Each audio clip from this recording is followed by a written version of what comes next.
How did your pick-me cousin finally get exposed? My cousin Priya spent 5 years being the golden child who made the rest of us look like failures. Every family gathering, she'd show up with printed photos of her volunteer work, her dean's list certificates, and her boyfriend, who was supposedly in med school. Our parents would spend the entire dinner comparing us to her. Priya calls her mother every day, my aunt would announce. She even does their grocery shopping on weekends. Meanwhile, Priya would sit there looking humble, saying things like, family comes first. I could never be too busy for my parents. She had this whole performance down. She'd arrive early to help cook, wearing these conservative outfits our grandparents loved. She'd remember every uncle's birthday, every cousin's achievement, every family anniversary. During dinner, she'd casually mention how she turned down a spring break trip to Cabo because she'd rather spend time with family. The worst part was how she'd publicly worry about the rest of us cousins. I'm just concerned about a meet, she'd say loud enough for everyone to hear. He seems so distant from the family. Maybe I should talk to him about priorities. Or she'd corner my sister. You know, your mom mentioned you haven't visited in months. She'd never say it, but it really hurts her. Our parents ate it up. Priya became the standard we were all measured against. Why can't you be more like Priya? Priya would never do that. Priya understands what family means. My mom actually cried once because I didn't send her good morning text like Priya did with her mom. She even started this family newsletter where she'd document everyone's news, but somehow every issue made her look like a saint. There'd be a tiny mention of my promotion, but 3 paragraphs about how Priya organized a prayer ceremony for our grandfather's health. The thing is, Priya lived 3 hours away, so we only saw her at major gatherings.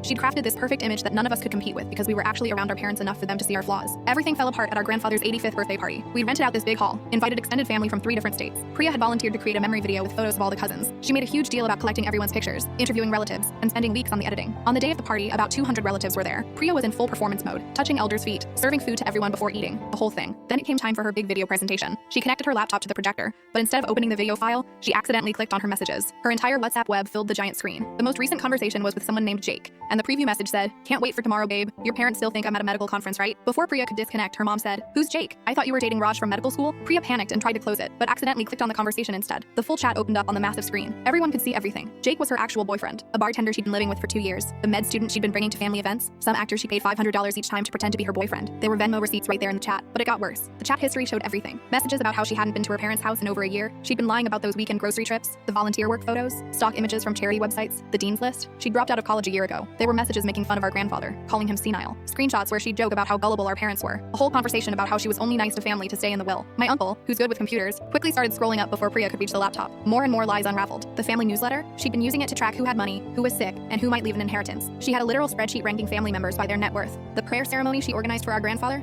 She pocketed the money our parents gave her for it and spent it on a vacation. The receipts were right there, beach photos from the same weekend she claimed to be at the temple. Our grandmother, who barely speaks English, understood enough to start crying. She'd been defending Priya to everyone for years, telling other families how perfect her granddaughter was. The silence in that hall was deafening. 200 relatives just staring at this giant screen showing years of lies. Priya didn't even try to explain. She just grabbed her phone and left, didn't even take her laptop. Her parents found out that night she'd been living with Jake the entire time, pretending to have a roommate whenever they tried to visit. The weekend shifts at her volunteer job were her real job at a nightclub. Every single thing she told the family for 5 years was fake. The fake boyfriend Raj actually reached out to my aunt later. Turned out Priya owed him 3 months of performance fees and wanted to know if he'd still get paid for the birthday party appearance. Now, every family gathering, there's just this empty chair where Priya used to hold court. Nobody's even angry anymore, just confused about why she put so much effort into a lie when being normal would have been easier.